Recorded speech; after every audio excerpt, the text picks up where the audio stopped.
Hello বন্ধুরা, কেমন আছেন আপনারা? আশা করি অনেক ভালো আছেন। তো আপনাদের মাঝে নতুন একটি গল্প নিয়ে হাজির হলাম খুব তাড়াতাড়ি।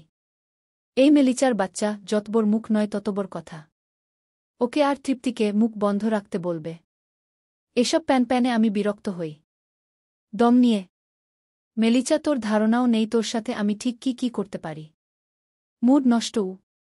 তখন আদনানের আম্মু ঈশিতা জবাব দেয়, আওয়াজ নিচে করো বেয়াদব ছেলে। লজ্জাও করে না, বাইরে মাস্তানি কর, ঘরেও শুরু করে।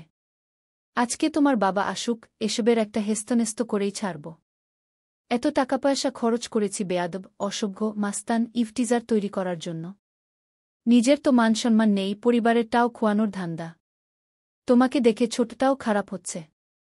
ঈশিতার কথায় তৃপ্তি অভিমানী স্বরে বলে, তোমার ছেলের জন্য কলেজ যেতে মন চায় না? লজ্জা হয়, লজ্জা। তৃপ্তির আহত কণ্ঠ ইলমার বুকে এসে সূচের মতো করে বিঁধে। ঈশিতা মেয়ের দিকে তাকিয়ে দৃষ্টি সরিয়ে নেয়। সবার মনেই একটা চাপা অভিমান রয়েছে। আদনানকে নিয়ে সবার একটা দীর্ঘশ্বাস যে কতটা ভয়াবহ সেটা কি টের পায় আদনান? এর পরিণতি কি হবে ভাবে তো ছন্নছাড়া ছেলেটা। নেশায় বুঁদ হয়ে থাকা ছেলের আবার ভাবা। তাকে নিয়ে একবার ঝামেলা লাগলে সপ্তাহ পেরিয়ে যায় সমাধান হতে। সবার মনে একরাশ ঘৃণা, বিতৃষ্ণা জন্মেছে। এই ছেলের পরিবর্তনের নামগন্ধও নেই। সবার মুখ থমথমে। তখন ফরিদা বলে, জেরা ওরে লাড়া দিতে গেলি কেন? এখন ঘরটার ভিতরে অশান্তি করব গো। তখন ঈশিতা গর্জন দিয়ে বলে, লাড়া দেওয়া লাগে নাকি?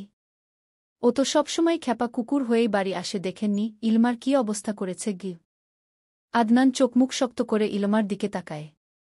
আদনানের চাহনি দৃষ্টিতে আসলেও পাত্তা দেয় না ইলমা।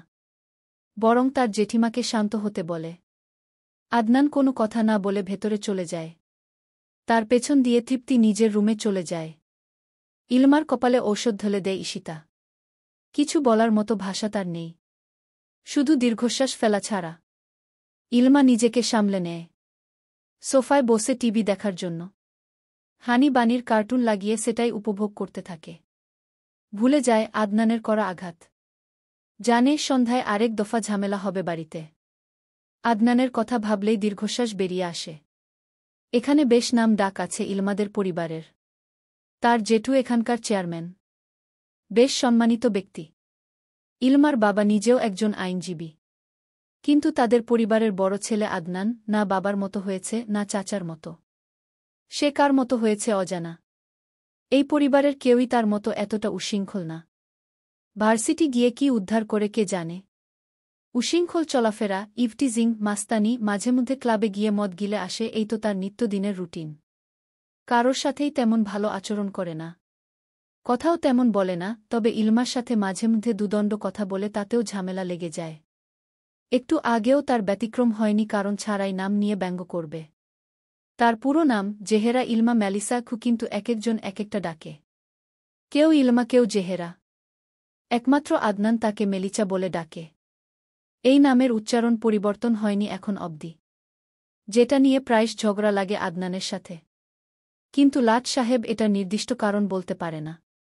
শুধু ইলমার করা কথা শোনে, মাঝেমধ্যে প্রত্যুত্তর করে। এত সুন্দর সবকিছু, চাইলেই জীবনটা সুন্দর করে সাজানো যায়, অথচ আদনান বুঝে না। নিজের মর্জি মতো যাতা করে বসে। মাথায় তীব্র যন্ত্রণা হচ্ছে, সেজন্য ইলমা উঠে দাঁড়ায়। নিজের রুমের দিকে পা বাড়াতে আরেকবার আদনানের মুখোমুখি হয়। ফরিদা পারভিন নাতিকে বসিয়ে বসিয়ে খাবার খাওয়াচ্ছেন। ইলমা সেদিকে একবার তাকিয়ে